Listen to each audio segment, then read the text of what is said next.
Let's talk Twins today with Star Tribune beat writer Bobby Nightengale Jr. Bobby, how you doing? Doing well. Twins Fest is in the rearview mirror, so spring training is fast approaching at this point. What's not in the rearview mirror, Bobby, is any off-season news of consequence. And they definitely, Derek Falvey and company definitely got asked that at the luncheon on Friday. Obviously Twins Fest stuff. They had some caravan stuff last week as well. I'm sure everyone wants to know, are you going to sign anybody, make a trade, anything like that? I mean, it's been a while, and last off season wasn't terribly eventful either, especially in comparison to 2 years ago, and they signed Correa, traded for Lopez, things like that. Where are we at? What might still be to come, as hinted at or potentially promised by Derek Falvey? Yeah, I think they're one of only four teams that have yet to sign a free agent to a major league contract. I'd expect that to at some point that has to be broken. I mean, it's hard to go the whole offseason without adding a free agent when you're trying to win. And I think that's the thing that everyone has to remember. They are trying to win this year. You're not entering a rebuild. You have way too many players in the primes of their careers. So I think that's part of the delay. I mean, I think a trade is going to happen. Payroll, as everyone knows, is pretty tight. They want to keep it at the same level it was last year, and it's already there based off the raises they had to give out in arbitration and everyone they kept. Payroll is where it was at last year, so I don't think they're in a spot where they have to trade anyone just to mandated cuts or anything like that. They don't have to get under a certain number just to make a move. So I think that's partially why it's been so slow. Is okay, we don't have to trade guys. We don't have to create $15 million out of thin air just to make a move.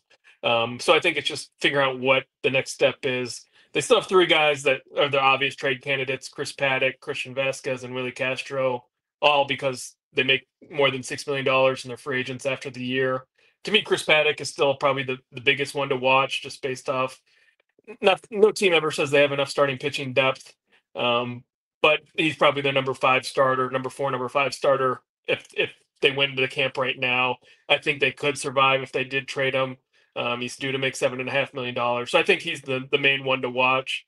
I know other people have had disagreements on the beat with other writers who think Christian Vasquez could be on the block. The only reason I push back against that is they like the 50-50 setup with him and Jeffers. If you trade him, there's really no one out on the free agent market that's going to be able to be a suitable backup catcher. And if you go into the season with just Ryan Jeffers, you're one Ryan Jeffers injury away from, going to that tailspin where you really don't have a Mm-hmm. catcher that has any major league time. So I think they value Christian Vasquez more than it's probably led out to believe so far. They're kind of doing exactly what they told us they would do and exactly what we expected them to do, and yet it still feels frustrating. Is there a paradox to that? Why does this still feel frustrating to me, even if I didn't anticipate, because of all the things you laid out, that this would be a very active off season? I think too. I mean, it's you look at every sport. They do the free agency just because of the salary caps immediately. They sign everyone, and then you're done for 2 months, and your teams are set. It is kind of weird. I mean, just based off what it used to be, teams used to be set, by January, and then you kind of have a month off, and then spring training's here, and everyone's there. But as the Twins have done lately, I mean, this is just kind of the way they operate now. I mean, you look at last offseason, we're doing this last week of January. I think that's when they traded Jorge Polanco for, and that turned out to be a nothing burger of a trade. But Carlos Santana was signed in February. Manuel Margot was traded for after spring training started. So I mean, it's just kind of the way of doing business now. Is teams just wait to see, free agents set their prices, and teams kind of wait till towards the beginning of spring training to see if those prices go down. And I don't think the Twins are the only team in that spot. I think I saw something where it's only like five or six teams have added payroll from last year to the from last year. Like even the Mets, they signed Juan Soto for that record contract. I think their payroll is down compared to where it was at the end of last season, just because of all the money they had coming off the books. So I think a lot of teams are in the similar boat, saying, they signed a lot of elite free agents are off the books, but there's still a lot of guys that, like the role player types that are out there that I think you're going to see kind of a flurry of activity once spring training opens or kind of the week before. Well, some of that is comparison shopping, obviously, which predates any of the TV stuff, the local TV stuff, but obviously the local TV revenue, the impact of that last year, certainly this year. The uncertainty with that, the Twins have certainty in terms of what they're going to do with their local TV. They're going to MLB TV, that whole MLB package this year. Revenue will be down certainly from where they had it in 2023 when they were taking in $55 million a year roughly from the Diamond Sports, what used to be Bally Sports, now FanDuel. A lot of teams in that boat. How are they characterizing the TV situation right now? Do they seem happy with where they're at going forward and just kind of understanding of kind of the ups and downs and the growth of that at this point versus kind of the easier money of the regional sports networks? Yeah, I think that's right. I mean, I think the Twins are I think most teams think MLB is going to be distributing kind of national rights packages. A lot of teams are going to be under that MLB umbrella eventually. It's just some teams, like you saw, the Cincinnati Reds and Milwaukee Brewers went back to Diamond slash FanDuel slash Mm-hmm. I forgot what the parent company name is, Main Street or something. But they all went back and got a little bit more pay. But I think a thing to remember too is Cincinnati and Milwaukee, Comcast isn't the number one cable subscriber. They were on TV all summer. The Twins obviously saw the downside of what happens when you're not on TV during the summer and how much fans I could tell. I mean, there was a lack of interest just based off the fact even when they were playing well, they weren't on TV. And if you can't watch, it's really hard to pay attention to a team. So I think the Twins kind of pulled the Band-Aid off that. I mean, even if there was more money with FanDuel, I think they said, okay, we have to do something where more fans can watch games after kind of the what happened last year. You mentioned they will do something. What do you imagine are outside of trades? What's big on their shopping list? A right-handed hitting outfielder, somebody to play first base that's not the usual suspects in house. Is that the end of the list, or is there more? What do you think they want? I think there could be more. I mean, I think like a left-handed reliever, they really don't. I think Cody Funderburk and Brent Hendrick are the only two lefties on the 40-man roster. I don't think that'll be a big move. Like I don't see them going out and acquiring some big left-handed reliever. I think that could be like a waiver claim or a minor league contract, and then if someone has a good spring training and can make the team. But I think right-handed hitting outfielder. I mean, that Manuel Margot role. I mean, if you look how many at bats he got last year, it was 300 plus. I do think they want to fill that badly. And then first base, I mean, I don't think the Twins opening day first baseman's on their roster right now. I think it'll be someone they add. Jose Miranda's probably the top internal candidate, but he's such limited experience over there. And they saw what Carlos Santana did defensively last year, that how important a defensive first baseman is. And there's still some guys out there. I mean, like Anthony Rizzo, Justin Turner, Mark Canha. So I mean, there's still some first basemen out there that I think could make a difference. And also, you had a right-handed hitting outfielder, kind of helps with Trevor Larnach and Matt Wallner. Those two guys are probably your starters in the corners. Just having someone to share those at-bats out there. Should they feel better about Miranda and Julian at this point? Like both of those guys had uneven years last year. Julian just flat out had a bad year, especially compared to his rookie year. Like if they felt better about those guys, that would seem to be the plan at first base, right? So that's a little bit of an indictment of where those guys are at this stage of their career, isn't it? A little bit, but I also think so. Like one thing I thought going into Twins Fest that I learned, I think Royce Lewis is the starting third baseman now. It seemed like all winter they were kind of setting him up to be the starting second baseman, kind of dropping hints at it. After listening to Rocco talk this past week, I'm pretty confident he'll be the third baseman. Maybe he'll play. Maybe he'll get a few games here at second. But I think that opens second base up for Edward Julian if he has a great spring training. Brooks Lee obviously will compete for that spot too, but I think they're leaving that spot open for a lot more guys. Luke Keishel's one of their top prospects. Ended the year in Double-A. Wouldn't be shocked if he's in big league camp and had a chance pretty early on to contribute. So I think they're leaving second base open for whoever the best of that competition is.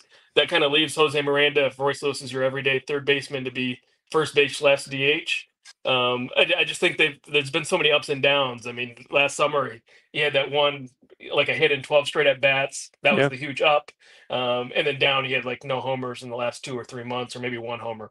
So I think they wish he was a little bit further along. He's dealt with injuries. He had, I think, a back injury at the end of last year that he played through. But I don't know if it's an indictment on saying like Edward Julian and Jose Miranda aren't locked into that spot, but it's definitely like you have to earn it versus we feel good enough about you, like Matt Wallner going to right field. I think he has that kind of sewn up. They're going to miss Santana. Then obviously he was got a little bit out of their price range with the year he had last year, and certainly had the ability to go back to Cleveland, get a little bit more money. But he was a sneaky signing and maybe a less sneaky loss. It feels like at this point. Yeah, it does, and I will give the Twins. I mean, they did a good job signing Carlos Santana. The year before, they did a nice job signing Donovan Solano. So they've done okay with those kind of low cost corner infielder types. Maybe there's a guy out there that they've been targeting that's not going to get. They signed Carlos Santana for $5 million last year. Can they find another $5 million first baseman? Or maybe that's one that'll come through a trade. I mean, maybe that's one you find by trading a Willie Castro or Chris Paddock. It doesn't have to be freeing up money. There are some guys that are blocked at first base in other organizations that maybe they can snag. So, but yeah, I agree with you. I mean, Carlos Santana, look at just the durability aspect. I mean, he played Mm-hmm. 150 games, I think, last year, let alone his defense. But having a high quality first baseman definitely raises the bar defensively for the rest of the infield. I mean, Carlos Correa is a plus defender, but you make everyone else look better when you have a good first baseman.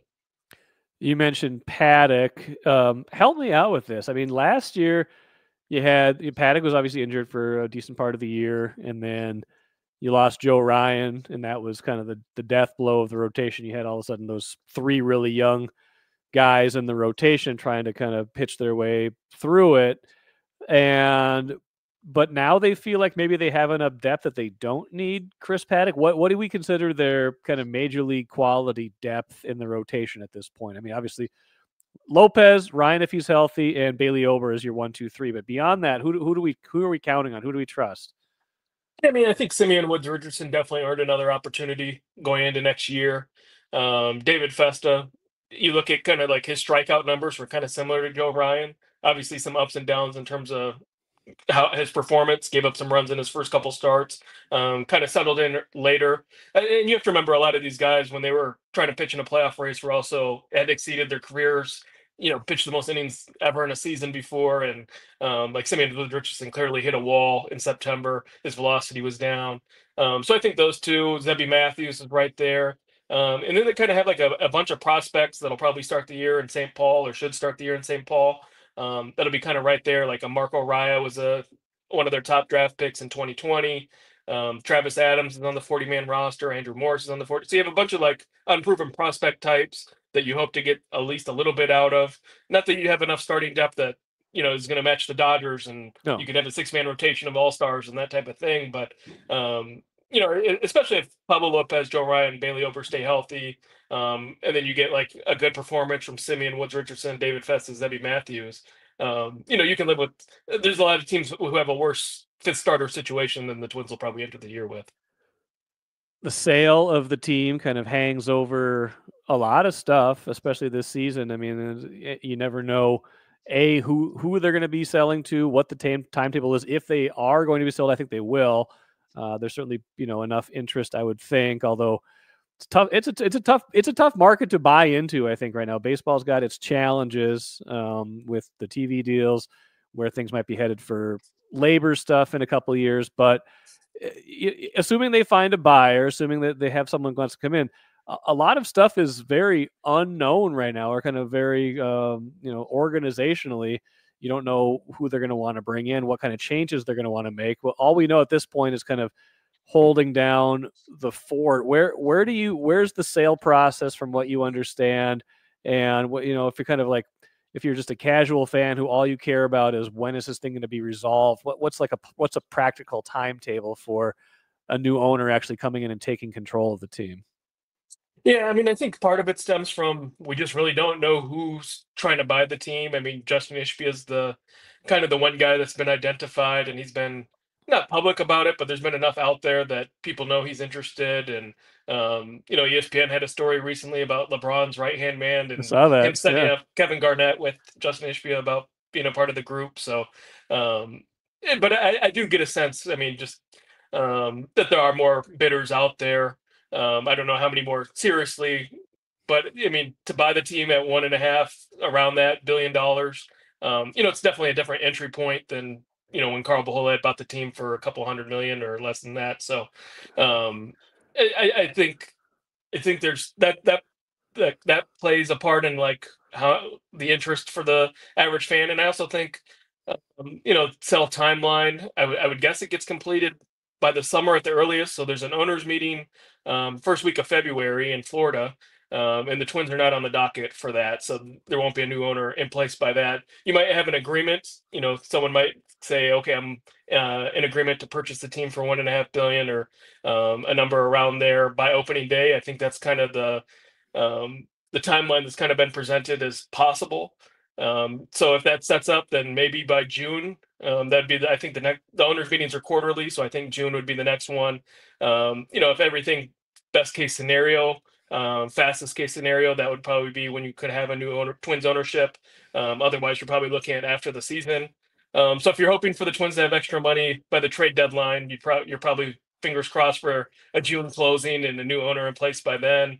Otherwise, you're probably looking at the same payroll carrying throughout the entire season. But yeah, I mean, that's something that's like hanging over the entire organization. I mean, Dave St. Peter spoke at the luncheon. It'll be his last one as team president, and Derek Falvey's kind of taking on an expanded role. But we'll see if a new owner likes him in that expanded role, if he wants him just to go back to the baseball side. So kind of a lot hangs in the balance. They've been doing a lot behind the scenes to kind of firm up the organization kind of depth chart or org chart and make it easier for a new owner to see how everything works. But I think it'll be something that carries over into the summer, maybe in the fall. You said a couple $100 million. Pohlad bought it for $44 million. Can you imagine buying a team for $44 million? That's 1984 money, so it probably is closer to a couple $100 million right now. But they came out ahead, I would say, if they can sell for $1 billion plus, $1.5 billion, somewhere in that neighborhood. Of course, now on to the third generation, really, of control of the team, and with the more recent Pohlads in charge of that. Final thing, Bobby Nightengale, with all of this, then, like what is the Twins' place in the AL Central in the competitive world in 2025? I mean, it was such a weird year last year where they're coming off that 2023 where they really surged, won a playoff series, were competitive against the Astros, ultimately fell short in the ALDS. Last year they started 70-53 and maybe kind of exceeded at least some of my expectations based on kind of some of the injuries and other stuff they were dealing with, and the 12-27 finish. Like you can't just throw out all of that, but it's hard to make sense of what that all means for this season on the field. Yeah, I mean, if you look at kind of the betting markets and the projection system so far, they kind of have it as a toss-up. I mean, I think most betting markets have it as Twins over-unders like 82 or 83.5, which is the same as the Royals, same as the Guardians, same as the Tigers, and then obviously the White Sox are in a different zip code there. But I do think, Twins-wise, if you look at it optimistically, the core was in place even before the offseason started. If you were excited about the team before they collapsed last year, it's basically the same group. I mean, Carlos Correa says he's healthy. He's been doing everything this offseason. Byron Buxton, this is the first time he's had a healthy offseason in half a decade. First time he said he hasn't had to play catch up. Royce Lewis is healthy. Joe Ryan's healthy. Knock on wood if you're a Twins fan, but Derek Falvey said this is the healthiest they've had in offseason.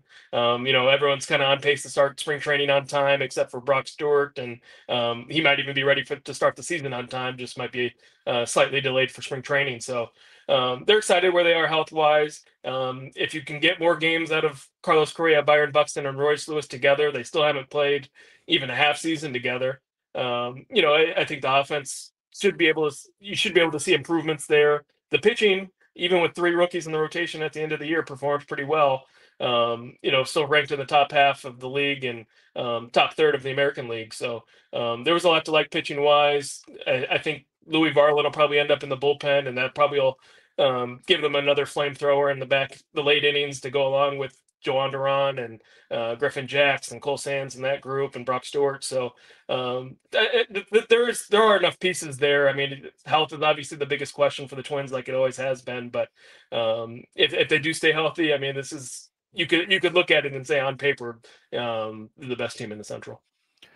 Would be good for them to get off to a fast start this year. I don't think there's any doubt about that. I think fans are still kind of pessimistic about a team that maybe deserves like a half level more of optimism than they're getting. If that's fair to say. I think so. I mean, I always go back to conversations I've had with others and say, like, if the season ended 2 weeks earlier, they make the playoffs pretty easily. I know you Yeah. can't just say it's a 150 game season and 100 instead of 162, but they would have made the playoffs pretty easily. Now, if they lost in the first round, does that change how everyone would have felt about the team? Probably. I think the collapse just left a sour taste in everyone's mouth and kind of leads you to believe, okay, they can't compete. But the division was competitive last year, and the Twins should have had a wild card spot locked up until they didn't. So, to me, I go back and forth in terms of like one, they did struggle against the Yankees and the top teams in the league that had a record above them. I forgot what the record was, but there was a stretch where they're like 2-15 against teams with better records than them. But they crushed everyone they were supposed to crush until that last 6 weeks. So, can they take a step forward? I mean, Pablo Lopez wasn't very good in the first half last year. I think there is room for improvement based off where they were last season, even before the collapse came. Appreciate it, Bobby. Enjoy the Florida-like weather until you go down to actual spring training. We're enjoying spring in Minnesota in January. We'll talk to you again soon. Looking forward to it. Thanks.